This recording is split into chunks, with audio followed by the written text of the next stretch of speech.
তিনজন ব্যক্তিকে বলবেন ওরা যেন পাশ কেটে দেয়, ওরাই বাঘগুলো সম্পাদন করবে, কবরে যা কিছু আছে সবকিছু করে নেবে।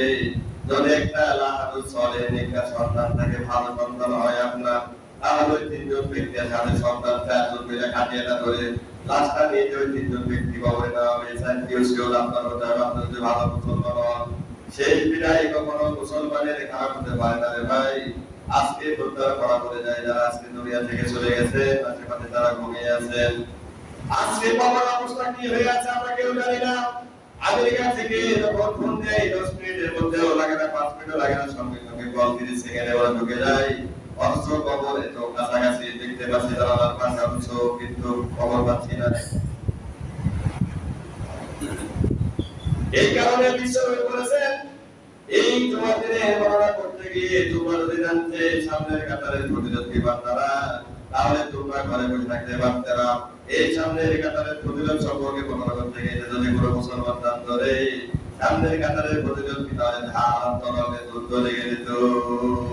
আল্লাহ রাব্বুল বলে সামনের কাতারের ফজিলত সম্পর্কে বর্ণনা করতে গিয়ে বিশ্বনবী বলেছেন, যদি কোনো ব্যক্তি জানতো আজকে জুমার দিনের সামনে কাতারে ফজিলত কি, তাহলে ধান তরলে ওরা যুদ্ধ করত।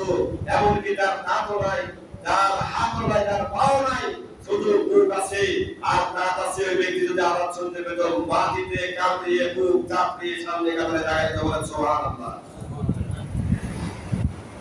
আল্লাহ রাসূল বিশ্বনবী মুহাম্মদ রাসূলুল্লাহ সাল্লাল্লাহু আলাইহি ওয়াসাল্লাম বলেছেন, যে ব্যক্তি জুমার দিনে সর্বপ্রথম সামনে কাতারে আসবে এবং কাছাকাছি বসবে, ওই ব্যক্তির জন্য সর্বপ্রথম যে কুরবানি চলে গেল রে, এই কুরবানির মতো একটি ওট কুরবানি দিলে যে সবাই ব্যক্তির আমল নামায় সেই সব লিখে দেওয়া হয়। সুবহানাল্লাহ। এক নাম্বার, দুই নাম্বার, যে ব্যক্তি জুমার দিনে সামনে কাতারে এসে বসলো, সামনে কাতারে জায়গা করে দিল, ওই ব্যক্তির পূর্বের 1 বছরের নফল সিয়াম আদায় করলে যে সওয়াব হয়, 1 বছর নফল সালাত আদায় করলে যে সওয়াব হয়, 2 বছরের সওয়াব ওই ব্যক্তির আমল নামায় লিখে দেওয়া হয়। সুবহানাল্লাহ বলে 1 বছরের নফল সিয়াম, 1 বছরের নফল নামাজ যতটা আপনি পড়েছেন, এই পর্যন্ত সামনে কাতারে যারা জায়গা নিবে তাদের জন্য সওয়াব হয়তো 14 লাখ কি লাগবে না, এটা আমরা অনেকে জানি। আল্লাহ রাসূল বিশ্বনবী বলেছেন, সাহাবায়ে কেরাম বলেন, তোমাদের কি করে তুমি জান্নাত অর্পণে তোমরা জান্নাত পেয়ে যাবে। সকালবেলা মসজিদে আসলে সামনে কাতারে বসলে দুইটা ফজিলত পেয়ে গেলে, এরপরে তাহিয়াতুল ওযু 2 রাকাত সুন্নাত সালাত হয়তো তাহিয়াতুল মসজিদ বা তাহিয়াতুল ওযু যে কোনো 2 রাকাত সুন্নাত সালাত আদায় করলে রে, এরপরে তোমরা সুন্নাত আদায় নামাজ পড়ে নিলে, এরপরে তোমরা খুতবা শ্রবণ করলে, ভালো করে খুতবা শ্রবণ করলে, এরপরে তোমরা যখন নামাজ শেষ হয়ে যাবে, তারপরে তোমরা নামাজ শেষ হওয়ার সঙ্গে সঙ্গে সূরা বাকারা 2 নম্বর সূরা 295 নম্বর একটি আয়াত আছে, নাম হলো আয়াতুল কুরসি। সূরা বাকারা 2 নম্বর সূরা 295 নম্বর আয়াত, একটি মাত্র আয়াত গুরুত্বপূর্ণ কোরআনের মধ্যে সর্বোচ্চ বলা হয়েছে, যার নাম হচ্ছে আয়াতুল কুরসি।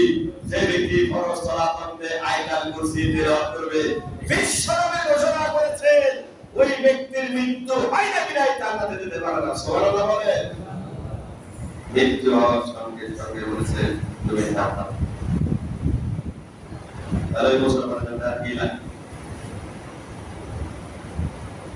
অথচ আপনার সন্তান যে হাদিস সাহেবের কথা আগে বলে গেলাম, ফজরের সালাতে আযান হয়ে যায়, সালাতু খায়রুম মিনান নাওম। আল্লাহু আকবার বলে যখন ইমাম সাহেব as-salatu খায়রুম মিনান নাওম বলছেন, হাদিস সাহেব একাই লাঠি টুকটুক করে বয়স্ক মানুষ, শীতের দিন, শীতের রাত্রে ঠান্ডা পানি কষ্ট করে উদু করে টুকটুক করে লাইনে হেঁটে যায়। অথচ একটা দিন বলতে পারলো, আব্দুর রহমান, আব্দুর রহিম, আব্দুল কাদের, ও সন্তান, আমার আদরের সন্তান, তোমরা একটু ডরে তোমরা জাহান্নামের ঘরের ভিতরে শুয়ে থাকো না, তাহলে কিয়ামতের ময়দানে তোমার জন্য আমার জবাবদিহি করতে হবে। সন্তান, 4টি সন্তান বেটার পক্ষে যে মক্সাদে শুয়ে থাকে, অথচ হাদিস সাহেব পুরা মানুষ লাঠিতে ঘরকে ফজরের সালাত আদায় করতে যায়। এমন সময় বিশ্বনবীর ঘোষণা, ওই সন্তান যখন ঘুমিয়ে থাকে শয়তানের গায়ে ওয়াসওয়াসা দেয়, শয়তান বলে আরো ঘুমাও আরো ঘুমাও। পিতামাতার কথা সন্তান শুনল না, অমাত্র সন্তানে ঘুমিয়ে গেল। আর ওই বেটার বইয়ের হাতের তরকারি আপনার এতই ভালো লাগলো।